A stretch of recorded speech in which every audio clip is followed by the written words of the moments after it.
केदारनाथ उत्तराखंड राज्य में स्थित भारत के सबसे पवित्र तीर्थ स्थलों में से एक है। यह शहर गढ़वाल हिमालयी श्रृंखला में स्थित है, जो समुद्र तल से लगभग 3,583 मीटर 11,755 फीट की ऊंचाई पर स्थित है और यह भगवान शिव को समर्पित है। केदारनाथ मंदिर 12 ज्योतिर्लिंगों में से एक है, जिन्हें भगवान शिव के सबसे पवित्र मंदिरों के रूप में माना जाता है। केदारनाथ को भारत के सबसे आध्यात्मिक रूप से शक्तिशाली स्थलों में से एक माना जाता है। हिंदू विश्वास के अनुसार भगवान शिव यहाँ ज्योतिर्लिंग एक दिव्य प्रकाश के रूप में प्रकट हुए थे, ताकि अपने भक्तों को आशीर्वाद दे सकें और उनके पापों से मुक्ति दिला सकें। मंदिर का स्थान हिमालय की पर्वत श्रृंखलाओं के बीच स्थित होने के कारण यह स्थल और भी अधिक दिव्य शांति और शक्ति से भरपूर प्रतीत होता है। आसपास की प्राकृतिक सुंदरता, बर्फ से ढकी पर्वत चोटियां, नदियां और घने जंगल एक शांत वातावरण उत्पन्न करती हैं, जो प्रार्थना और ध्यान के लिए उपयुक्त है। हिंदू धर्म के प्राचीन ग्रंथों के अनुसार महाभारत के युद्ध के बाद पांडवों ने भगवान शिव से अपने पापों का प्रायश्चित करने के लिए तपस्या की। भगवान शिव पांडवों से मिलने नहीं आना चाहते थे, इसलिए वह बैल नंदी के रूप में हिमालय की ओर भाग गए। भीम पांडवों में से एक ने उनका पीछा किया और उनके भागने के दौरान बैल का शरीर गायब हो गया, केवल उसकी पीठ हमपेटे के रूप में, जो केदारनाथ में प्रकट हुई। इस हम्प की पूजा केदारनाथ मंदिर में भगवान शिव के रूप में की जाती है। केदारनाथ मंदिर को पांडवों द्वारा पहले बनाया गया था और फिर 8वीं शताब्दी में आदि शंकराचार्य द्वारा फिर से पुनर्निर्मित किया गया था। यह एक ऐसा संरचना है जो बड़े पत्थरों से बनी है, जो हिमालय की कठोर जलवायु को सहन करने में सक्षम रही है। मंदिर की वास्तुकला साधारण लेकिन गहरी है। इसके मोटे पत्थरों की दीवारें और पिरामिड की छत बर्फबारी और ठंडे मौसम के लिए विशेष रूप से डिजाइन की गई है। 4 धाम यात्रा में केदारनाथ का महत्व। केदारनाथ उत्तराखंड में 4 पवित्र मंदिरों का हिस्सा है, जिन्हें 4 धाम यात्रा कहा जाता है। ये 4 मंदिर यमुनोत्री, गंगोत्री, केदारनाथ और बद्रीनाथ हिंदू धर्म के सबसे महत्वपूर्ण तीर्थ स्थल माने जाते हैं। 4 धाम यात्रा हर साल लाखों भक्तों के लिए एक महत्वपूर्ण आध्यात्मिक यात्रा बन जाती है, खासकर गर्मी के मौसम के दौरान।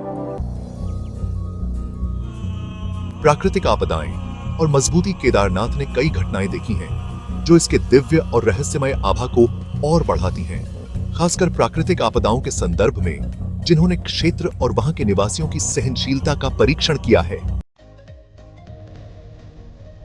2013 केदारनाथ बाढ़ क्षेत्र के हाल के इतिहास में एक सबसे भयंकर घटना जून 2013 में हुई थी, जब मूसलधार बारिश ने बाढ़ और भूस्खलन को जन्म दिया, जो भारत के इतिहास की एक सबसे बड़ी प्राकृतिक आपदा में से एक बन गई। बाढ़ ने केदारनाथ शहर और आसपास के क्षेत्रों को तबाह कर दिया। हजारों लोग मारे गए और केदारनाथ मंदिर खुद चमत्कारी रूप से बहुत कम क्षतिग्रस्त हुआ, भले ही वह मलबे और तबाही से घिरा था। इस घटना को कई लोग एक दिव्य कृत्य मानते हैं, जिसमें भगवान शिव ने मंदिर की रक्षा की, जबकि आसपास के क्षेत्र नष्ट हो गए। बाढ़ के बाद बड़े पैमाने पर पुनर्निर्माण प्रयास किए गए, जिसमें बेहतर बुनियादी ढांचा और तीर्थ यात्रियों की सुरक्षा के लिए उपाय किए गए। हालांकि इस घटना ने यह विश्वास और मजबूत किया कि केदारनाथ दिव्य संरक्षण में है, और बहुत से लोग मानते हैं कि मंदिर का बचाव भगवान शिव की कृपा से हुआ। केदारनाथ की यात्रा खुद एक आध्यात्मिक अनुभव मानी जाती है। भक्तों को गौरीकुंड से केदारनाथ तक लगभग 16 किलोमीटर की कठिन चढ़ाई करनी होती है, जो ऊबड़-खाबड़ रास्ते, तीव्र चढ़ाई और सुरम्य दृश्य प्रदान करती है। कुछ भक्त घोड़े पर यात्रा करते हैं, जबकि अन्य यह यात्रा पैदल करते हैं, जो एक तरह से अपनी भक्ति को दर्शाने का तरीका होता है।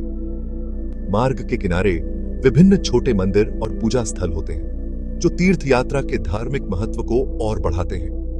यह यात्रा शारीरिक रूप से कठिन है, लेकिन इसे आत्मिक शुद्धिकरण और भगवान शिव के निकट पहुंचने का एक तरीका माना जाता है। उच्च ऊंचाई पर जहां ऑक्सीजन का स्तर कम होता है, यात्रा की कठिनाई बढ़ जाती है, लेकिन यहाँ का रहस्यमय वातावरण और एकाकीपन आध्यात्मिकता की भावना को और गहरा करते हैं। तीर्थयात्री मानते हैं कि केदारनाथ पहुंचने का मतलब केवल एक शारीरिक चुनौती नहीं है, बल्कि यह एक आध्यात्मिक चुनौती भी है, दुनिया के संघर्षों को पार करना और दिव्य कृपा प्राप्त करना। केदारनाथ को अद्भुत प्राकृतिक दृश्यों से घिरा हुआ माना जाता है, जो इसके दिव्य आभा को बढ़ाता है।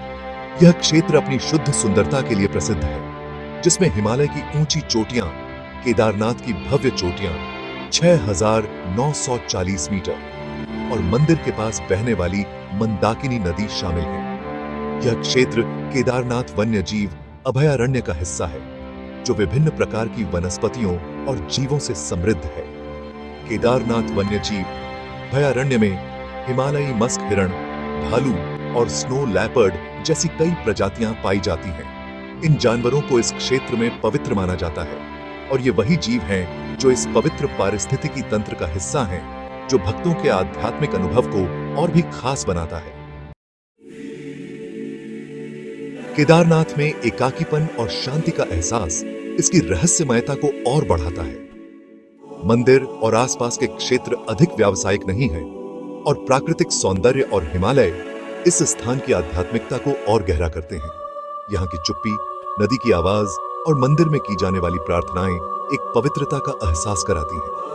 कई तीर्थयात्री अपने केदारनाथ यात्रा को एक जीवन बदलने वाला अनुभव मानते हैं, जहां वे दिव्य से गहरे संबंध महसूस करते हैं। कुछ लोग यह भी बताते हैं कि उन्हें वहां एक अद्वितीय शांति का एहसास हुआ, जिसे शब्दों में व्यक्त नहीं किया जा सकता।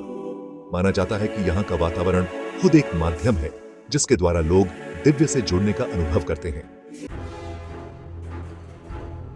केदारनाथ हर साल केवल 6 महीनों तक ही सुलभ होता है, अप्रैल या मई से अक्टूबर या नवंबर तक, क्योंकि सर्दियों में यह स्थान अत्यधिक बर्फबारी और ठंडी के कारण पूरी तरह से अस्थिर हो जाता है। सर्दियों के दौरान यहाँ भारी बर्फबारी होती है और तापमान 0 से नीचे चला जाता है, जिससे मंदिर तक पहुंचना लगभग असंभव हो जाता है। इस मौसमी प्रवास के कारण इस स्थल की विशिष्टता और रहस्यमय दिव्यता और भी बढ़ जाती है। सर्दियों के दौरान मंदिर बंद होता है और भगवान शिव की मूर्ति को उखीमठ में एक अन्य मंदिर में स्थानांतरित किया जाता है, जहां यह अगले तीर्थ यात्रा सीजन तक रहती है। केदारनाथ भक्ति, सहनशीलता और दिव्यता का प्रतीक है। इस स्थल का समृद्ध आध्यात्मिक इतिहास, इसके कठिन प्राकृतिक वातावरण के साथ इसकी रहस्यमय आभा को और बढ़ाता है। चाहे वह भगवान शिव के प्रकट होने की कथा हो, तीर्थयात्रियों के अनुभव हो या आपदाओं के दौरान मंदिर की चमत्कारी रक्षा, केदारनाथ दिव्य संरक्षण और कृपा का प्रतीक बना हुआ है।